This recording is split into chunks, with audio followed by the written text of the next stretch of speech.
ഇത് നമ്മൾ കുറച്ച് ദിവസം മുമ്പ് എടുത്ത് വെച്ചൊരു ഉച്ചയൂണ് വീഡിയോയാണ്. അന്ന് നമുക്ക് കിട്ടിയേക്കുന്ന കുറച്ച് മിക്സർ മീനായിരുന്നു. എല്ലാ മീനിൻ്റെ ഇച്ചിരി ഇച്ചിരി ഉണ്ട് കേട്ടോ.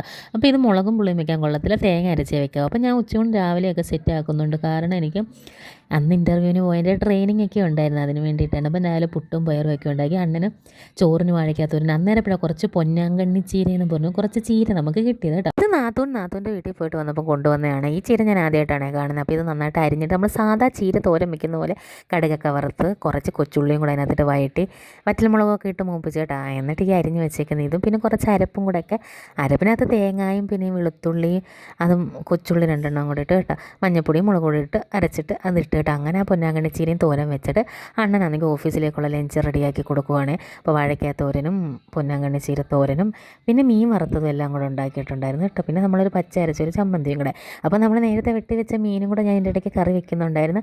അത് നമ്മൾ തേങ്ങ അരച്ചാണ് കറി വെച്ചത്. അപ്പോൾ അതിനകത്ത് കുറച്ച് മുരിങ്ങക്കായും കൂടെ ഒക്കെ ഇട്ട് പിന്നെ നമ്മുടെ മീനും പറക്കിയിട്ട് പിന്നെ പച്ചമുളകൊക്കെ നന്നായിട്ട് കീറിയിട്ട് നന്നായി എരിയുണ്ടെങ്കിൽ ഈ മീൻ നല്ല രുചിയാണ്. അപ്പോൾ കരിയാപ്പിലയും കൂടി ഇടുമ്പോൾ നല്ലൊരു ഫ്ലേവറാണ്. അങ്ങനെ നമ്മുടെ മീനൊക്കെ തിളച്ച് നല്ല മണം വരുന്നുണ്ട് കേട്ടോ. ഇങ്ങനെ തേങ്ങ അരച്ച മീൻ കറിക്കൊക്കെ നല്ലൊരു മണമാണ്. ഇപ്പോൾ കുടംപുളിയൊക്കെ ഇതിനകത്ത് ഇടയ്ക്ക് ഇടുന്നുണ്ടായിരുന്നു കേട്ടോ, അതൊന്നും ഞാൻ കാണിച്ചിട്ടില്ല.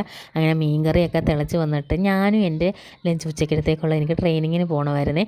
അപ്പോൾ അതിനാണെങ്കിൽ ഞാൻ ചോറെല്ലാം എടുത്ത് റെഡിയാക്കി പാക്ക് ചെയ്ത് ഒരു പൊതിച്ചോറാക്കി കൊണ്ടുപോയി. പിന്നെ ട്രെയിനിങ്ങിന് പോയി കഴിഞ്ഞാൽ ജോലിക്കൊന്നും പോയി തുടങ്ങിയിട്ടില്ല കേട്ടോ.